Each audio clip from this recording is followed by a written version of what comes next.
Viļčevska netaisa abortus. Anna Krumpāne ir 40 gadus jau medicīnā un 16 gadus netaisa abortus, un Iveta Viļčevska kopš savas darbības sākšanā, savas darbošanās medicīnā uzsākšanas netaisa abortus.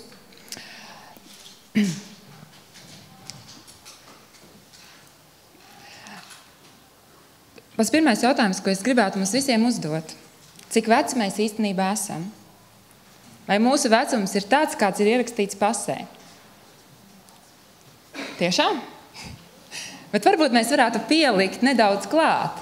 Varbūt tie būs 9 mēneši, varbūt 8, kādam varbūt 7. Bet mēs esam vecāki, gribam vai ne. Un kā tas viss sākās? Ar tauriņiem vēderā, ar sadziedāšanos, un bija tuvība. Un kā mums liekas, ko šeit viņi vēlās? Sākotnēji ir daudzi miljoni spermatozoīdu, kas skrien uz vienu mērķi. Viņi skrien un grib kaut ko sasniegt. Un ir tikai viens uzvarētājs, viens, kurš sasniedz šo mērķi. Un šis ir tas cilvēka tapšanas brīnums, kad rodās no ļoti daudzām iespējām rodās viens unikāls cilvēks. Tāds, kāda nekad nav bijis un nekad arī nebūs. Zinātnieki jau sen vairs nešaubās par tādu faktu, ka cilvēka dzīvība sākas ieņemšanas brīdī, saplūstot abu vecāku dzimumu šūnu, lošūnas un spermatozoīdu kodoliem. Un tikai vēl ir viens tāds jautājums, ko man pašam nozīmē bērns, ko man vispār nozīmē otrs cilvēks. Vai otrs cilvēks man ir dāvana, vai nejaušība, vai negadījums. Un mēs bieži runājam, tā kā tagad minēšu, tas nav bērns, bet gan embrijs, auglis, topošais, ja potenciālais cilvēks. Kaut gan ļoti labi zinām, ka tas nav topošais, tas ir esošais cilvēks. Mēs arī runājam, tu esi topošā māma, topošais tētis, jo tevī ir topošais bērns. Bet īstenībā mēs varam apsveikt, tu esi mamma, tu esi tētis, un tevī ir mazulis, kurš vēl nav redzams visiem, bet viņš jau ir. Un mēs runājam arī šādi. Aborts nav ideāls risinājums, tomēr labāks nekā negribēta grūtniecība. Labāk izdarīt abortu nekā uzņemties risku, ka piedzims bērns invalīds. Bērns taču būs nelaimīgs. Pēc izvarošanas aborts ir nepieciešams, jo nedrīkst likt sievietei ciest dubulti. Šie ir jautājumi, par kuriem mēs varētu ilgi diskutēt. Tas nav mans mērķis par to runāt vairāk, bet tas ir tā, kā mēs runājam. Bet kas ir aborts? Aborts, tā ir grūtniecības priekšlaicīga dabiska izbeigšanās, jeb spontānais aborts, vai arī grūtniecības mākslīga pārtraukšana, jeb mākslīgais aborts. Mākslīgos abortus kvalificē vairākos. Pirmkārt, ir legāls aborts. Tāds ir aborts pēc sievietes lūguma, kuru veids gadījumā, ja grūtniecība ir nevēlama un sieviete lūdz ārstu to pārtraukt. Latvijā šāds legāls aborts ir līdz 12. grūtniecības nedēļai. Šie legāli aborti arī ir izvarošanas gadījumā arī ir līdz 12. nedēļai. Otrais ir medicīniskais aborts. Tā ir mākslīga grūtniecības pārtraukšana medicīnisku indikāciju dēļ. Medicīnisku abortu drīkst veikt tikai ar pacientu piekrišanu.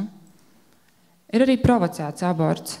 Medikamentoza vai cita veida grūtniecības izbeigšanas veicināšana, ko veic pati sieviete, un arī krimināli aborti mēdz būt. Tie ir aborti, ko veikusi persona, kurai nav juridisku tiesību izdarīt abortu operāciju, un ja aborts nav veikts medicīnas iestādē, kā noteikts likumdošanā. Par likumiem es nerunāšu, bet nedaudz par statistiku. Latvijā mākslīgo abortu skaits nedaudz samazinās ar katru gadu. Un šeit mēs redzam datus, ka 2010. gadā uz 1000 dzīvi dzimušajiem ir bijuši 389 aborti. Mēs varam teikt, jā, tas ir mazāk nekā tas bija 90. gados, bet tāpat skaitlis ir liels. Tie ir reāli cilvēki, kas varēja būt, bet kuru nav.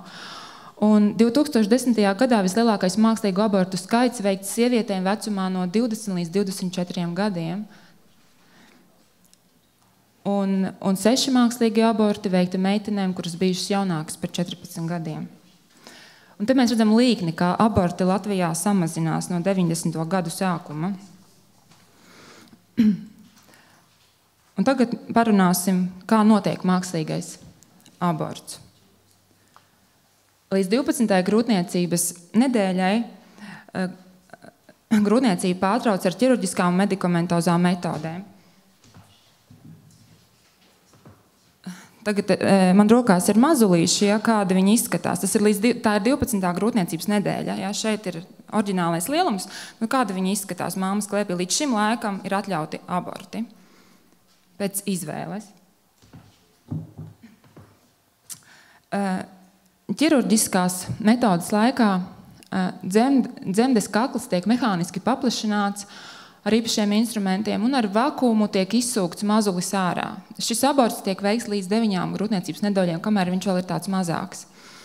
Ja, un, kad bērniņš jau ir lielāks, tad arī veic citu ķirurģisko metodi, kad dzemdes kakls tiek paplašināts un bērniņš tiek tā kā izgriezts, izņemts ārā ar īpašiem asiem instrumentiem. Pašā ārsti, kad man stāstīja par šiem abortiem, tā Anna, kura ir veikusi kādreiz abortus, viņa teica, ka tas ir vienkārši drastiski un ka viņa, kad tu atcerās, viņai ir nepatīkamas emocijas, to vienkārši par to atcerēties. Un veicot šos abortus tiek lietota vietējā vai vispārējā narkoze. Un tad mēs varam redzēt, kā notiek šī metode ar kiretāžu, kad bērniņš tiek izņemts ārā. Un Latvijā ir arī izmantoti medikamentozie aborti. Tie ir pēdējo gadu tāds ieguvums pēdiņās Latvijai, kad sievietei tiek dotas tabletes, ar kuru palīdzību bērniņš tiek nogalināts, un pēc tam tiek izsaukts spontānais aborts. Tad viena tablete, mifegīns, ir tā, kuru viņi iedzer, un tas ir antiprogesterons, kas noņem bērnam barības vielas, visu iespēju dzīvot. Bērniņš iet bojā, un pēc tam, pēc 48 stundām tiek iedot otra tablete, kad bērniņš vienkārši tiek izvadīts no organisma. Lietojot šo metodi, netiek izmantot anestēzija. Un Latvijā tiek veikti aborti arī līdz 24. nedēļai. Tas ir tad, ja šis aborts ir, ja bērniņam ir atklātas kaut kādas nopietnas patoloģijas, un šeit tiek izmantotas speciālas šķidrums. Šeit ir minēts nātrija chlorīdas šķīdums, hipertoniskais 10 līdz 20% vai hipertonisks glikozes šķīdums, kas tiek ievadīts amnija pulslī, kur bērniņš uzturās, bērniņš iet bojā, un pēc tam tiek ar prostaglandīnu palīdzību tiek izsauktas mākslīgas dzemdības. Un bērniņš var piedzimt, varbūt vēl dzīvs, bet varbūt jau ir arī miris.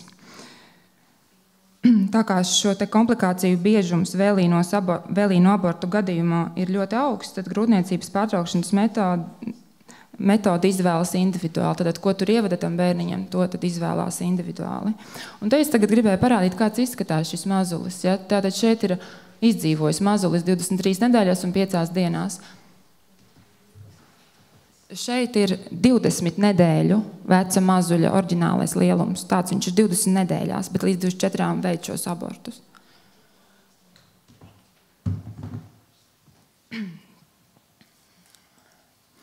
Un te ir tādi daži fakti par bērniem, kas ir izdzīvojuši ļoti ātri piedzimstot. Tāda mazā Frīda pagājuši gadu piedzima Vācijā un pēc grūtniecības 21 nedēļas un 5 dienām un svēra tikai 460 gramus un bija 28 centimetrus gara. Viņa pavadīja slimnīcā 5,5 mēnešus un izdzīvoja un atgriezās mājās. Un ārsts teica, ka tagad viņai vairs nekas nedraud. Un te ir tāds arī vakar gatavojot referātu, es arī atradu vienu tādu stāstu par vienu mazuli, kuram it kā vajadzēja nomirt, bet viņš piedzima. Un te ir tā, es izlasīšu to, kas rakstīts, ja, kad šis mazulis piedzimstot bija tikai puskilogramu smags. Viņa māma gaidīja viņus, taču grūtniecības 22. nedēļā infekcijas dēļ viņai sākās priekšlaicīgas dzemdības, kurās gāja bojā Džeikoba māsiņa. Ārsti ieteica sievietei abortu, norādot, ka zēns neizdzīvos. Tomēr pēc 8 dienām, 12 stundas pirms plānotās grūtniecības pārtraukšanas, Fišerei sākās dzemdības, un viņa laida pasaulē dēlu.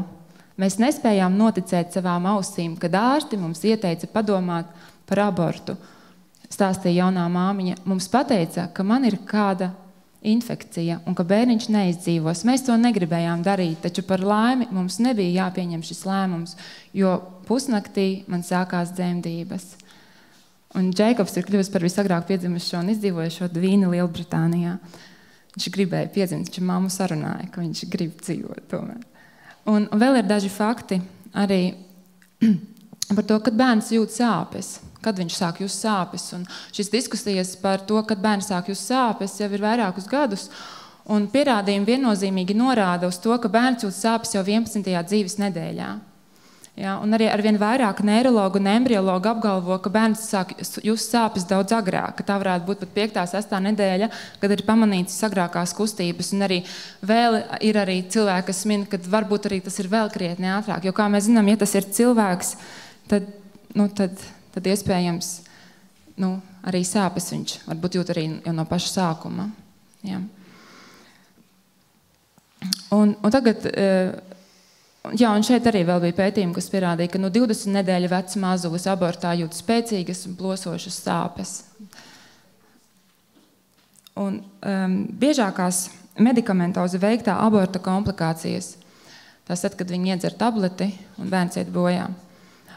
Tātad biežākās blaknes ir krampveida, lekmeida, sāpes vēderā, pastiprināta asiņošana, slikta dušu vemšana, caureja, asinsspiediena pazemināšanās, dzimuma orgānu iekaisumi, tromboembolija, augļa olas daļiņu aiztura dzemdes dobumā. Tas ir medicīnisks avots, no kur es ņēmu, ja šeit ir rakstīts augļa olas daļiņa, bet mēs zinām, ka tas ir bērns, bērna daļiņu aiztura dzemdes dobumā. Alerģiskas reakcijas uz medikamentiem, tas var būt pēc šāda medikamentozā aborta, bet pēc ķirurģiskā aborta ir arī ļoti, ļoti daudz blaknes, par kurām arī ārsti ļoti daudz man plaši stāstīja un teica, ka tiešām šīs blaknes reāli pastāv. Tas nav tikai grāmatā ierakstīts, ja, bet tā ir reālā dzīve. Un tā ir, sievietēm var būt asiņošana, var būt dzimuma orgānu iekaisumi, tie var būt dzemdes iekaisumi, olvadu iekaisumi. Un var būt arī dzemdes caurduršana, ja perforācija. Jā, tad var būt dzemdes kakla traumatizācija, un ārsti pat teica, ka, kad reizēm dzemdes kaklu vienkārši mēdz saplēst, un tad pēc tam mēdz būt bieži vien neiznēstas grūtniecības nākamās, ja, kad vienkārši dzemdes kakls vairs netur slodzi, ka var būt anestēzijas komplikācijas, un Anna Krumpāna minēja vienu piemēru, ka viņai ir mirusi sieviete tieši, kad bija pēc anestēzijas, kā anestēzijas blakne bija viņas nāve. Augļu ūdens embolija, kad asins recekļi var nonākt plaušu asinsritē un sieviete iet bojā. Kad varbūt arī, kad kāda bērna daļiņa vai placentas daļiņa paliek dzemdes dobumā, un arī varbūt ārpus dzemdes grūtniecība.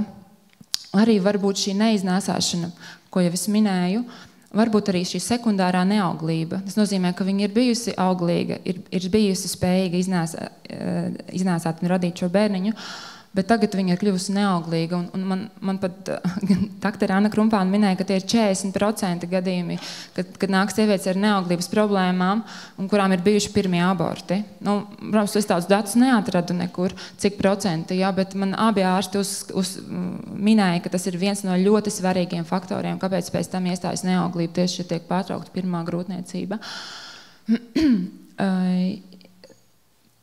Varbūt arī hormonāli traucējumi, kad sievietei uz kādu laiku pazūd vienkārši mēnešreiz, un arī psiholoģiskas sekas var būt. Jā, lai cik profesionāli noritētu operācija, jebkura ķirurģiska iejaukšanās ir draudz cilvēka veselībai, un kā mēs zinām, arī dzīvībai, šī mazā bērna dzīvībai. Pašsajūta pēc aborta sievietei, tās var būt visdažādākās emocijas. Tas var būt apjukums, tukšuma sajūta, bailes, izmisums vai arī atvieglojums. Un varbūt arī nožēla par grūtniecības pārtraukšanu, un īpaši šī nožēla ir gadījumā, ja ir pārtraukta tieši pirmā grūtniecība. Un varbūt arī vainas apziņa. Un tā kā es kā psiholoģi strādāju arī ar sievietēm, kuras ir zaudējušas bērniņus, gan vienkārši spontānos abortos zaudējušas, vai arī ir zaudējušas arī mākslīgajos abortos. Un es bieži vien saskaros ar šo vainas apziņu, kas ir tik ļoti spēcīga, kas valkas visu dzīvi. Kad sievietes, kas ir kristietis, iet uz grēksūdzi un bieži vien nespēja tāpat noticēt, ka Dievs spēja piedot šo grēku, ja? Ka tā sajūta ir tik liela, tik smaga, ja? Kad liekas, ka es pati sev nespēju piedot, un neviens man to nespēja piedot, ja? Un tas tiešām var vilkties gadiem ilgi. Un varbūt arī miega traucēja, emocionāls augstums, vēlēšanās visu aizmirst, var arī rasties depresija. Es arī esmu strādājusi ar sievietēm, kurām ir bijis pēc aborta depresijas, ļoti smaga depresija, kad ir vajadzīgi pat antidepresanti, ja, lai iziet no tā ārā. Un, reizēm saka, ka mēs neko nejūtam, reizēm saka, sievietes, es neko nejūtu, man nekas nav. Un varbūt tajā brīdī arī nav, jo mums ir aizsardzības mehānismi, tādi kā noliekšana, ja, un nav, bet pēc kāda laika tas var parādīties. Jā, un parādās gan vīriešiem, gan sievietēm. Arī vīrieši ir nākuši pie manis uz konsultācijām un teikuši, ka man ir ļoti žēl, man ir liels kauns par to, ka es esmu savai sievai spiedis iet uz abortu. Un es gribu izlīdzināties ar Dievu un pats ar sevi, lai spētu to piedot. Aborts un pārattiecības. Bieži vien saka tā, uztaisi abortu, es pār tevi palikšu kopā, ja tā kā jaunie pāri, kas draudzējās, varbūt nav pat precējušies, ja, un sieviete uztaisi abortu un viņš aiziet, jo aborts bieži vien ir tas, kurš palīdz izjaukt attiecības. Tāpēc, ka attiecībās ienāk plaisa, ja, un tiek nogalināts kāds, kas ir radīts viņu mīlestības, viņu attiecību rezultātā. Un jā, var rasties arī dusmas aizvainojums vienam pret otru un samazināties arī vēlme pēc fiziskas tuvības. Aborts un citi bērni. Jā. Šeit tiek minēts bieži vien termins izdzīvojušie, tie, kas ir izdzīvojušie, ja, jo man liekas, mēs visa sabiedrībā esam izdzīvojušie ļoti daudzi. Jā. Reti, kurā ģimenē nav bijuši aborti, reti, kurā ir visi piedzimuši. Jā, patiesībā tie, kas ir izdzīvojušie, tiem bieži vien nāk līdz daudzas lietas, kuras paši varbūt mēs nesaprotam, kāpēc mēs reizēm tā rīkojamies, jūtamies. Ja?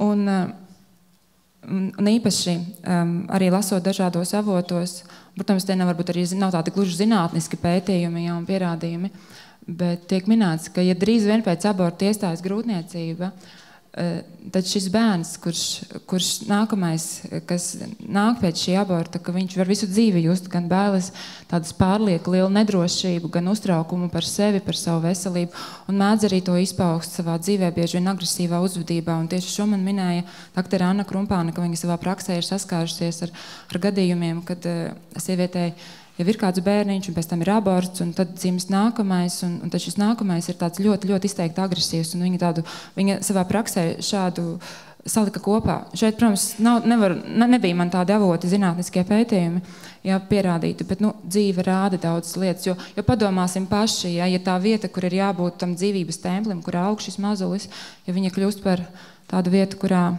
kāds tiek nogalināts, tad es nedomāju, ka tur var justies labi, atrodoties tajā vidē. Jā. Vēl šeit man ginekoloģis dažas lietas teica, kuras es noteikti gribēju jums pateikt, ja, kad abortu var salīdzināt ar koka zāra nozāģēšanu pavasarī, kad viss zied, kad viss sulo. Jā. Šajā gadījumā rēta visu vasaru sulo kokam. Un tās rezultātā koks var pat saslimt un var pat iet bojā, un tāpat arī ar cilvēku, ka sieviete, gaidot mazuli, viņa ir tā kā šis koks sulošanas laikā, ka viņa ir ļoti daudz procesi notiek, daudzas lietas pārmainās viņas organismā. Un ja tas tiek pārtraukts, tad mēs nezinām, kādas sekas var būt. Un es jums neminēju par sakām runājot, kad tiek minēts arī fakts, kad pēc aborta bieži vien ir krūts vēža risks palielinās. Ja, un šeit es lasīju vairākus avotus. Bija avoti, kas ļoti konkrēti pateica, ka krūts vēzis sievietēm tiešām ir biežāk sievietēm, kurām ir bijuši aborti. Un atkal bija citi avoti, kas pilnīgi krasi pateica, ka nē, tāda saistība nepastāv. Bet ja mēs saprotam, ka cilvēks ir dzīves organisms, pilnīgi vienots veselums, ja, kurā kaut kādas izmaiņas rada būtiskus traucējumus visā organismā, tad saprotam arī, ka varētu arī būt, ka šī saistība ir reāla.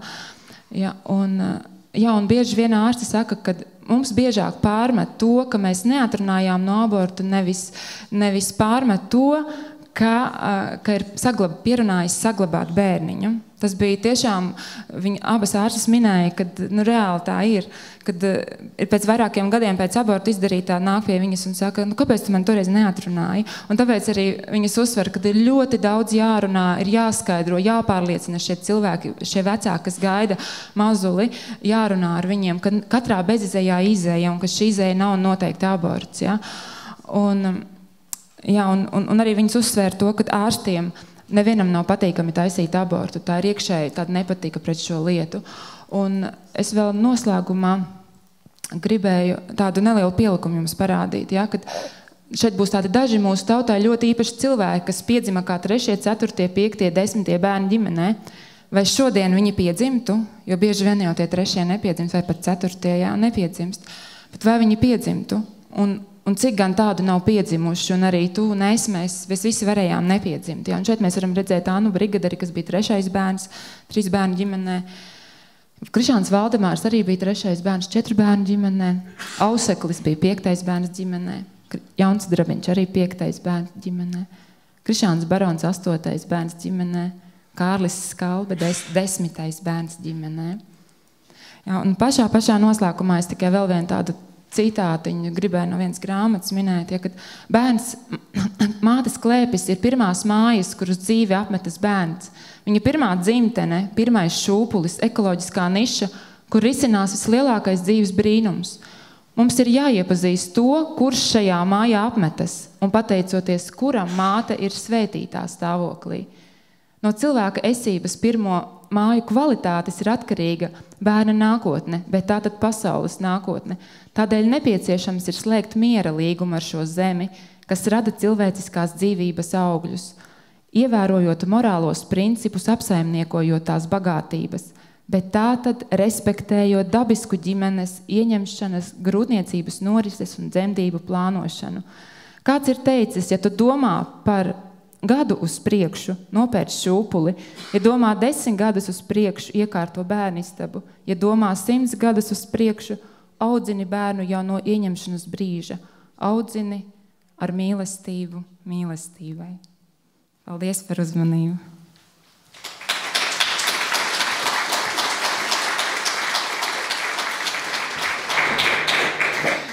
Paldies, Diānai!